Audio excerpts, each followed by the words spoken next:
Welcome to the deep dive. We're going to cut through some of the noise today. Yeah, get right into it. We're diving deep into some recent statements from international leaders, thinking France, Ukraine, Australia, Canada, the UK. Right, and it's all happening just before a big G7 summit, so the timing is interesting. Exactly. And for this deep dive, we're mainly drawing from excerpts of a YouTube video transcript that analyzes these moves.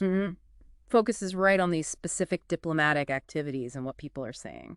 So our mission, let's try and unpack what these examples, pulled from that source material, tell us about, international relations right now, alliances, how leaders are maybe navigating things. That sounds good. Where should we start? How about Greenland? The material kicks off there, which might seem a bit unusual. Right, with French President Emmanuel Macron visiting just before that G7 summit. And the source highlights his core message there. Very symbolic. Yeah, it was all about Greenland's sovereignty, respecting it. The material even gives us his specific words. What were they again? He said quite clearly, Greenland is not to be sold, not to be taken. Wow, that's pretty direct, especially given, past interest in the region. Definitely. And it wasn't just a quick stop. The source notes he met the new Greenlandic Prime Minister, Ajade. And the Danish PM, Fredriksen, as well. Yeah. And their talks, according to the source, covered, well, the expected things, but also some critical points. Like Arctic security? Arctic security, economic development, climate change. And the source really emphasized sovereignty as a key running theme. And how was he received? The source mentioned that. Described as warmly greeted, which the source made a point of contrasting with how it thought, say, Donald Trump or J.D. Vance might be received. Interesting comparison there from the source. And the visuals mattered, too. The source pointed out, them standing together, the EU flag being there. Oh, and that trip to the ice sheet. Yeah, via military helicopter with both the Danish and Greenlandic PMs. It sends a message, right? Unity, shared concern. Rather than just a photo op. Exactly. And there's something concrete, too. Yeah. France is opening a new consulate in Greenland. So a practical step. A practical step. So connecting this back for you listening, why Greenland? Why now? Well, the Arctic's hugely important, right? Climate change, resources, strategy. Totally. And Macron's visit, framed this way by the source, positions France and the EU as partners who respect autonomy in this really vital area. Okay, let's shift gears. Ukraine. President Zelenskyy had a strong message just before the G7 too. He did. The material we looked at highlights him linking these really devastating Russian attacks on energy infrastructure, linking them back to an alleged prior conversation between Putin and Donald Trump. Okay, that's quite the connection. Yeah. And the context there, the source mentioned allegations the U.S. had asked Ukraine not to hit Russian energy targets. That's the background provided, yeah. And the source also threw in this detail, found it striking, about the U.S. Department of Defense apparently posting an image with a Russian flag instead of the U.S. one on Flag Day. Okay. So how did Zelenskyy react to the actual attacks? Very sharply, according to the source. Called them a spit in the face of everything the international community is trying to do. Strong words. Yeah, and he described the level of cynicism as staggering. And his view on ending the war, according to the source. Pretty blunt. Said it would have ended sooner if the world had acted, with principle and really pushed back on Russian propaganda early on. So he's calling for specific actions now. Yes, absolutely. The source says he wants real sanctions on Russian oil and a proper price cap, one that actually bites, hurts the Russian budget. And the logic behind that. His argument, as presented in the source, is stark. Putin doesn't need peace. He needs cash to keep fighting. So only a real cash shortage can make Russia less dangerous. So what this really shows us is Zelenskyy directly addressing what he sees as maybe hesitation or mixed signals from others. And connecting it to really terrible outcomes on the ground. Yeah. It highlights the intense pressure, the complex dynamic. Okay, moving on. The source material also pointed out something broader.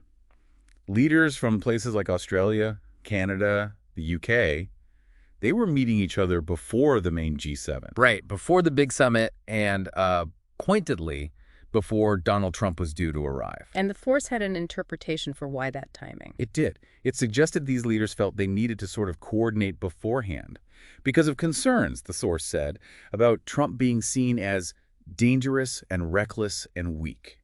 That's the source's phrasing. So the significance isn't just allies meeting they always do. It's the timing and the why, according to the source. Exactly. It implies this proactive effort to get on the same page before the bigger meetings, especially with someone the source suggests they view with some apprehension. Let's zoom in on Australia then. Prime Minister Albanese. Uh, The source mentioned he had a meeting scheduled with Trump, yes, and there were some very specific things Albanese needed to talk about, according to the material. like the AUKUS deal. That was a big one. The source reported Trump had supposedly put someone in the Defense Department specifically to review AUKUS. Which could impact military support for Australia. Potentially, yeah. Big deal for Australia. So the source stressed Albanese really needed to tackle this with Trump directly. And there was another issue the source said Albanese raised, something about a journalist. Right. The shooting of an Australian journalist by U.S. police with rubber bullets during IC raids.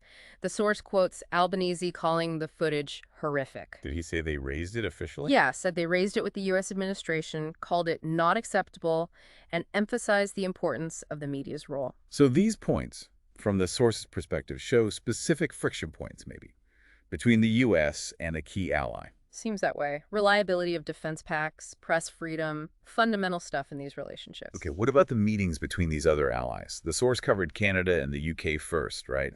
Carney and Starmer. Canadian PM Mark Carney, UK Labour leader Keir Starmer.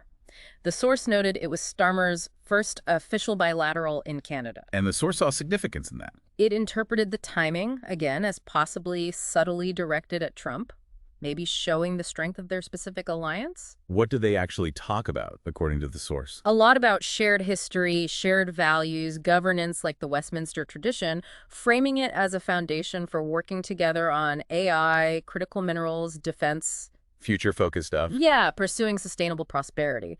And the source mentioned they also discussed de-escalation between Israel and Iran. Mutual respect was a theme. Then there's the meeting between Australia's Albanese and Canada's Carney. Right. The source described them as great partners. Again, shared values, shared interests, defense, security, economy. Any specifics mentioned? Critical minerals came up again. Also this over-the-horizon radar project, shared history, even shared geography, vast continent, similar landmass was the phrase used. That's interesting. And a really practical example of cooperation. Wildfires. Australian firefighters helping Canada, Canadian firefighters helping Australia, because their fire seasons are different. A clear example of climate change impacting them both and them working together. Exactly. Now, the source did offer a final thought on all these bilateral meetings. Yeah, what was that? It said the subtext is Trump, and that maybe the interpretation is that the free world is rebuilding without the United States, or at least adjusting to a potentially weakened U.S. role. That's the source's take. So these meetings between allies highlight their own strong connections. Yeah, it underscores them strengthening those ties, tackling shared problems, showing they can work effectively together, perhaps, as the source suggests, shoring things up amidst questions about the U.S. Okay, so let's try and pull this together. What's the big picture from this deep dive into this source material? Well, we saw Macron in Greenland sending that clear sovereignty message. We heard Zelensky's really pointed comments, linking attacks to global dynamics, calling for specific economic pressure. Right. Then Albanese dealing with specific concerns about AUKUS and press freedom.